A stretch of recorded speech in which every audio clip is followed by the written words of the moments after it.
የመድፈኞቹ የአርሰናሎች ወሳኝ ተጫዋች የሆነው ካይ ሃቨርትዝ ወደ ሜዳ ለመመለስ እጅጉን ተቃርቧል። በየትኛው ጨዋታ ይመለሳል? በፉልሃም ወይስ በክሪስታል ፓላስ? ስለዚህ የብዙዎቻችሁ ጥያቄ የሆነው መረጃ የምነግራችሁ አዲስ መረጃ አለ። እንደዚሁም ደግሞ በርካታ የቀድሞ ተጫዋቾች አርኔ ስሎትና አርቴታን እያወዳደሯቸው ነው። ነገር ግን አንድ የመድፉ የቀድሞ ተጫዋች አርቴታና አርኔ ስሎት በጭራሽ የሚወዳደሩ ሰዎች አይደሉም ሲል ተናግሯል። ለምን እንደዚህ ያለ? በቀጣይ ደግሞ ማንቸስተር ሲቲ፣ አርሰናልና ሊቨርፑል በቀጣይ የሚያደርጓቸውን የፕሪሚየር ሊግ እንደዚሁም የሻምፒዮንስ ሊግ ጨዋታ የምነግራችሁ ነው የሚሆነው። በተለይ የፕሪሚየር ሊጉን ጨዋታዎች መስማታችሁ በዋንጫ ፉክክሩ ላይ ማን ነጥብ ይጥላል፣ ማን ነጥብ ይሰበስባል የሚለውን በደንብ አድርጋችሁ እንድትመለከቱ ያደርጋችኋል። ሰላም ሰላም፣ አብርሃም ፍቅሬ ነኝ። የዕለቱን ወሳኝ ስፖርታዊ ጥንክር እንደተለመደው በአማረ መልኩ ወደ እናንተ ለማድረስ እንግዲህ ተገኝቻለሁ። በቀን 2 ጊዜ ወደ እናንተ መረጃ መድረስ ከጀመረ በኋላ ብዙዎቻችሁ ደስተኛ እንደሆናችሁና በዚሁ እንዲቀጥል ነግራችሁኛል። ስለዚህ አብራችሁኝ ስላላችሁ ከልብ አመሰግናለሁ። ቤተሰብ ያልሆናችሁ ቤተሰብ በመሆን በመቀላቀል የየዕለቱን ወሳኝ መረጃዎች ማግኘት ትችላላችሁ። ቤተሰብ የሆናችሁትን ከልብ እያመሰገንኩኝ በቀጥታ ወደ መረጃዎቹ ልውሰዳችሁ። አብራችሁኝ ቆዩ። እንግዲህ ከካይ ሃቨርትዝ ጉዳይ ነው የምንጀምረው። ካይ ሃቨርትዝ እንግዲህ በአሰልጣኝ ሚኬል አርቴታ እጅጉን ከሚወደዱና ከሚጠበቁ ተጫዋቾች መካከል አንደኛ ናቸው። በተለይ አሰልጣኝ ሚኬል አርቴታ እንደምታውቁት ከኳስ ውጪ ላለ እንቅስቃሴ ከፍተኛ ግምት እንደሚሰጡ ይታወቃል። ብዙ እግር ኳስ ተመልካቾች እንግዲህ የምናውቀው ወይም የምናየው ከኳስ ጋር ያለውን እንቅስቃሴም ግብ አስቆጠረ አላስቆጠረ፣ ስንት ኳስ በትክክል አቀበልም የሚሉትን ነው። ነገር ግን አሰልጣኞች ከዚህ ባለፈ ከኳስ ውጪ ያለውን የተጫዋቾች እንቅስቃሴ ይመለከታሉ። እንደዚሁም በሜዳ ላይም በልምምድ ጊዜ አንድ ረጅም ጊዜ ተወስዶበት ከሚሰጡ የልምምድ አይነቶች አንዱ ተጫዋቾች ከኳስ ውጪ ምን አይነት እንቅስቃሴ ማድረግ አለባቸው የሚለው ነው ማለት ነው። ታዲያ በዚህ ላይ በአርሰናል ቤት በጣም ውጤታማ ከሆኑና ከኳስ ውጪ በሚደረጉ እንቅስቃሴ አርሰናልን ከልብ እየጠቀሙ ከሚገኙ ተጫዋቾች መካከል ዋነኛው ጀርመናዊው ካይ ሃቨርትዝ እንደሆነ ይታወቃል። ባለፈው ዓመትም በዓመት ውስጥ ረጅም ኪሎ ሜትሮችን በመሮጥ ያካለለው ተጫዋች ካይ ሃቨርትዝ እንደነበረ ይታወቃል። ታዲያ ካይ ሃቨርትዝ በአሁኑ ሰዓት በአርሰናል የሶባሃ ሪያሊቲ የልምምድ ማዕከል በሜዳ ላይ በሳር ላይ ልምምድ መጀመሩ ተረጋግጧል። ባለፈው ሳምንት በሰራውላችሁ መረጃ ካይ ሃቨርትዝ የጂም ስራዎችን ነበር የጀመረው። ሰውነቱን ድጋሚ ጥንካሬውን ለማግኘት የጂም እንቅስቃሴ እያደረገ ነበር። አሁን ግን የጂሙን እንቅስቃሴ ጨርሶ የሳር ላይ ልምምድ መጀመሩ ለመድፉ ደጋፊዎች በጣም አስደሳች ዜና ነው። ምክንያቱም ካይ ሃቨርትዝ ወደ ሜዳ ተመለሰ ማለት ለአሰልጣኝ ሚኬል አርቴታ በተቀያሪ ወንበር ላይ ሌላ ተጫዋች ጨመረላቸው ማለት ነው። ስለዚህ እንደ ካራቦ ካፕ፣ እንደ ኤፍኤ ካፕ እንደዚሁም በሻምፒዮንስ ሊግ ቀለል ያሉ ጨዋታዎች ላይ በፕሪሚየር ሊጉ ደግሞ ከፊት ያሉ አጥቂዎች እንደ ቪክተር ዮኬሬሽ ያሉ ተጫዋቾች ጉዳት ቢገጥማቸው እንደዚሁም ሌሎች ተጫዋቾች ጉዳት ቢገጥማቸው ቀይረው ለማስገባት ትልቅ ጠቀሜታ ይሰጣቸዋል ማለት ነው። ካይ ሃቨርትዝ እንግዲህ አሁን ላይ እየሰራ ያለው የግል ልምምዶችን ነው። በሳር ላይ የቡድን ልምምዶችን ተቀላቅሎ እየሰራ አይደለም፣ የግል ልምምዶችን እየሰራ ነው የሚገኘው። ታዲያ ከ2 እና ከ3 ቀናት በኋላ ካይ ሃቨርትዝ ከአርሰናል ስብስብ ጋር የቡድን ልምምድ እንደሚጀምርም ተረጋግጧል። ስለዚህ የአርሰናል ደጋፊዎች ካይ ሃቨርትዝን በሜዳ ላይ ለመመልከት በጣም ተቃርባቸዋል። በተለይም አርሰናል ከፉልሃም ጋር በሚያደርገው ጨዋታ ካይ ሃቨርትዝ በተቀያሪ ወንበር ላይ ልንመለከተው እንደምንችል ነው መረጃዎች እየወጡ የሚገኙ። ነገር ግን በክሪስታል ፓላሱ ጨዋታ ከፉልሃም ቀጥሎ ባለው የፕሪሚየር ሊጉ የክሪስታል ፓላስ ጨዋታ ካይ ሃቨርትዝን ምናልባትም በተቀያሪ ወንበር ላይ እንደዚሁም በሜዳ ላይ ተቀይሮ ገብቶም ሲጫወት ልንመለከተው እንደምንችል ተሰምቷል ማለት ነው። እንግዲህ ከካይ ሃቨርትዝ ውጪ ለመድፉ እንደ ፔሮ ሂንካፔ እንደዚሁም ደግሞ በዘንድሮ የውድድር ዓመት በጣም ትልቅ ግልጋሎት እየሰጠ የነበረውና ቡካዮ ሳካ በጉዳት በራቀበት ጊዜ አርሰናልን በደንብ የጠቀመው ቡካዮ ሳካን በሚገባ የሸፈነው አርሰናል በተደጋጋሚ የተጋጣሚ ሳጥን ውስጥ እየገባ የግብ ዕድሎችን እንዲፈጠር ተከላካዮችን እንዲያስጨንቅ ስፔሶችን በመፍጠር ትልቅ አቅም ሲሰጥ የነበረው እንግሊዛዊው ኢንተርናሽናል ኖኒ ማዱኬም ወደ ሜዳ ለመመለስ መቃረቡ ለመድፉ ደጋፊዎች ጥሩ ዜና ነው። ስለዚህ አሰልጣኝ ሚኬል አርቴታ በቀጣይ ለሚኖሯቸው ጨዋታዎች ብዙ አማራጮች ይኖሯቸዋል። በተለይም አርሰናል አሁን ቀለል ያሉ ጨዋታዎችን ካደረገ በኋላ በቀጣይ በጣም ከባባድ ጨዋታዎች ነው የሚገጥመው። እነሱን እነግራችኋለሁ ማለት ነው። ከዛ በፊት ግን ብዙ የእግር ኳስ ተንታኞች አርቴታና አርኔ ስሎትን ለማወዳደር እየሞከሩ እንደነበረ ከሰሞኑ እንግዲህ በተለያዩ የማህበራዊ ሚዲያዎች ላይ ተመልክተናል። አንዳንዶች እንደውም አርኔ ስሎት ከአርቴታ ይሻላል እያሉ ብዙ ሀሳቦችን ሲሰጡ ነበር በትልልቅ ሚዲያዎች ላይ። ነገር ግን የአርሰናሉ የቀድሞ ተጫዋች ሶል ካምፔል ይህንን ተቃውሟል። እንደውም እሱ ያለው ምንድነው ብዙዎች ድፍረት የተሞላበትን ሐሳብ እየሰጡ ነው። እንዴት አርኔ ስሎትን ከአርቴታ ጋር ታወዳድራላችሁ ሲል ነው የተሰማው። በተለይም አሰልጣኝ አርነ ስሎት እንግዲህ ባለፈው ዓመት ከኔዘርላንድ ኤርዲቪዜ ፊዮነርድን ነበር የሚያሰለጥኑት ታውቃላችሁ።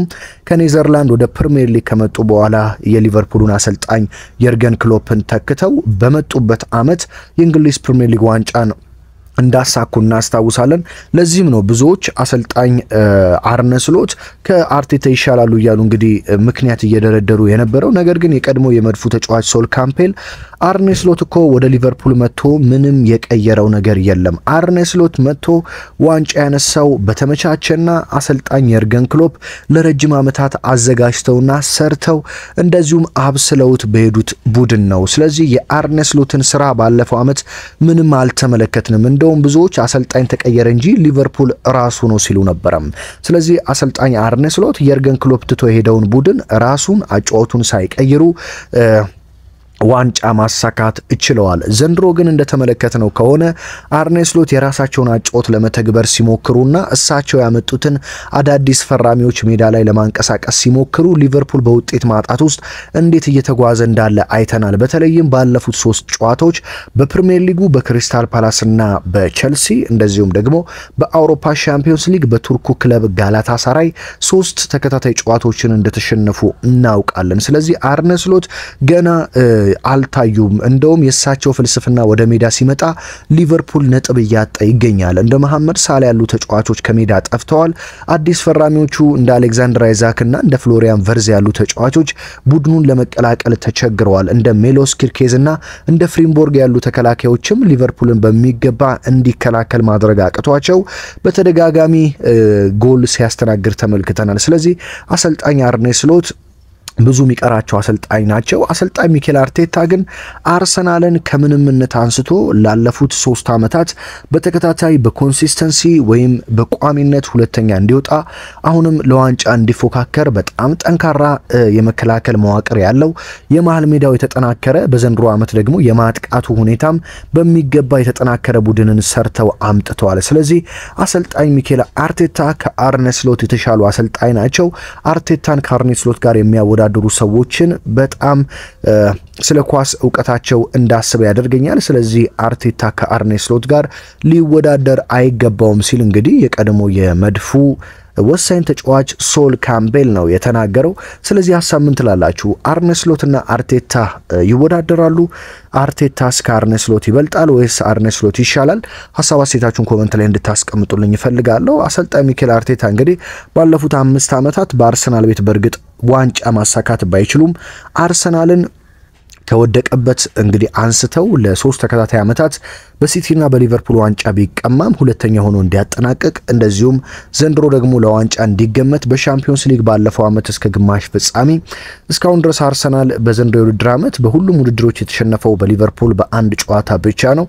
ታዲያ አሰልጣኝ ሚኬል አርቴታ በአርሰናል ቤት ጥንካሬያቸውን አሳይተው አሁን ደግሞ የሚቀራቸው ብቸኛ ነገር ዋንጫ ማምጣት ነው። እሱንም ዘንድሮ ለማምጣት እንግዲህ ከአንድሪያ ቤርታ ጋር በመሆን ብዙ ተጫዋቾችን አስፈርመዋል። ታዲያ አሰልጣኝ ሚኬል አርቴታ በዘንድሮ የውድድር ዓመት የትኛውን ዋንጫ ያሳካሉ? ሻምፒዮንስ ሊግ ወይስ ፕሪሚየር ሊግ አሊያስ የሀገር ውስጥ ውድድር የሆኑትን ኤፍኤ ካፕ እና ካራቦ ካፕ የትኛውን ዋንጫ ያሳካሉ የሚለው እንግዲህ የብዙዎች ጥያቄ ነው ማለት ነው።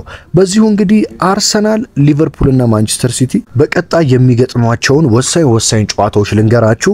ይህንን የምነግራችሁ እንግዲህ የትኞቹ ስንት ነጥብ ይሰበስባሉ፣ የዋንጫው ተፎካካሪስ ማን ይሆናል፣ ከነዚህ ጨዋታዎች ብዙ ነጥብ የሰበሰበው ቡድን መሪነቱን በደንብ ማጠናከር ይችላል። በተለይ አርሰናል ከሊቨርፑልና ከማንቸስተር ሲቲ አንጻር ቀለል ያሉ ጨዋታዎች ነው የሚኖሩት በርግጥ በፕሪሚየር ሊግ ቀላል የሚባል ጨዋታ የለም። እንደምታውቁት ፕሪሚየር ሊግ ውስጥ ወራጅ ቀጠና ላይ የሚገኘው በጣም አስቸጋሪ ቡድን ነው። ከላይ የሚገኘው ሁሉም የእንግሊዝ ፕሪሚየር ሊግ ጨዋታዎች በጣም ፈታኝ ናቸው። ለዚህ ነው የእንግሊዝ ፕሪሚየር ሊግ ከሌሎች የአውሮፓ ሊጎች ተወዳጅ የሆነው ማለት ነው።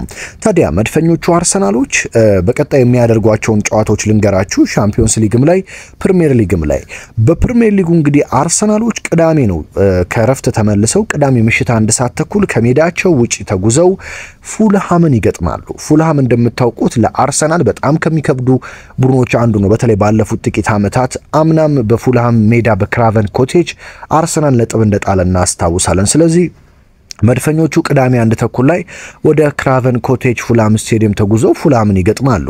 ፉልሃምን ከገጠሙ በኋላ ታዲያ በቀጣይ ከ3 ቀናት በኋላ ኦክቶበር 21 ወይ ማክሰኞ ዕለት ይመስለኛል አርሰናል ከአትሌቲኮ ማድሪድ በሻምፒዮንስ ሊግ በሜዳው ኤምሬትስ ስቴዲየም የስፔኑን ክለብ ይገጥማል። አርሰናል በርግጥ ጠንካራ ቡድን ነው። በሻምፒዮንስ ሊግ ምንም አይነት ሽንፈት አልገጠመውም። ከሁለቱም ጨዋታ ሁለቱንም 2-2 አሸንፏል። አትሌቲኮ ቢልባኦንም እንደዚሁም ኦሎምፒያኮስን። በቀጣይ በሜዳው ደግሞ አትሌቲኮ ማድሪድን ይገጥማል። አትሌቲኮ ማድሪድ እንደ ጁሊያን አልቫሬዝ እንደ ግሪዝማን የመሳሰሉ ጠንካራ ተጫዋቾች ያሉት ምርጥ ቡድን ነው። ታዲያ መድፈኞቹ በሜዳቸው ይህንን ጨዋታ አድርገው ነጥብ ሊያገኙ ይችላሉ የሚለው ጥያቄ ነው። አርሰናል ግን በየዓመቱ እንግዲህ በሻምፒዮንስ ሊግ ትልልቅ ቡድኖችን ሲገጥም ልምድ እያገኘ የሻምፒዮንስ ሊግ ልምድ በሚገባ እያገኘ ይገኛል። ለዚህም ነው የሻምፒዮንስ ሊጉን ዋንጫ ሊያነሳ ይችላል ተብሎ ቅድመ ግምት የተሰጠው ማለት ነው። ከዛ ጨዋታ በመቀጠል ክሪስታል ፓላስን በኤምሬትስ ነው የሚገጥመው። በእርግጥ ፓላስ ከባድ ቡድን ነው። ዘንድሮ ሊቨርፑልንም ነጥብ እንዳስጣለው እናውቃለን። ነገር ግን መድፈኞቹ በሜዳቸው ስለሚያደርጉ ይህንን ጨዋታ ቀለል ሊላቸው ይችላል ተብሎም ይገመታል። ከክሪስታል ፓላስ ቀጥሎ አርሰናል በድጋሚ በሜዳው ብራይተን ሆፍ አልቢዮንን ይገጥማል። ይህም ጨዋታ የካራቦ ካፕ ጨዋታ ነው። ወደ 8 ውስጥ ለመግባት የሚደረግ ትንቅንቅ ነው። ታዲያ አርሰናል ብራይተንን በሜዳው ማስተናገዱም ያው በኤምሬትስ እንደመሆኑ አርሰናል የማሸነፍ ቅድመ ግምት አግኝቷል። ታዲያ አርሰናል ከብራይተን ጋር ከተጫወተ በኋላ ከሜዳው ውጪ ተጉዞ አዲስ አዳጊውን በርንሌይን ይገጥማል። ይህም እንግዲህ አርሰናል ጨዋታውን ያሸንፋል ተብሎ ይጠበቃል።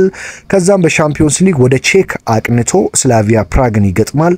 በመቀጠል ወደ እንግሊዝ ፕሪሚየር ሊግ ተመልሶ ከሜዳው ውጪ ደግሞ አዲሱን አዳጊና የቀድሞ የአርሰናል ተጫዋች ግራኒት ዣካ የሚጫወትበትን ሰንደርላንድን ይገጥማል ማለት ነው።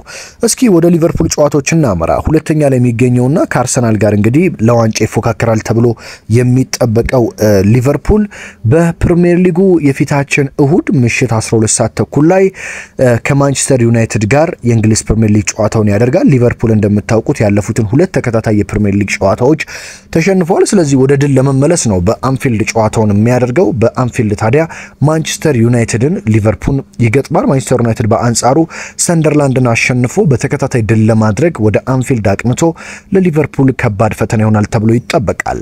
ሊቨርፑል ከዩናይትድ ጨዋታ በኋላ በሻምፒዮንስ ሊግ የጀርመኑ ክለብ ፍራንክፈርትን ገጥሞ በፕሪሚየር ሊጉ ከሜዳው ውጪ ተጉዞ አስቸጋሪ የሆነውን ብሬንትፎርድን ነው የሚገጥመው። ብሬንትፎርድ እንግዲህ እንደምታውቁት ማንቸስተር ዩናይትድን ባለፈው 3-0 እንዳሸነፈ እናውቃለን።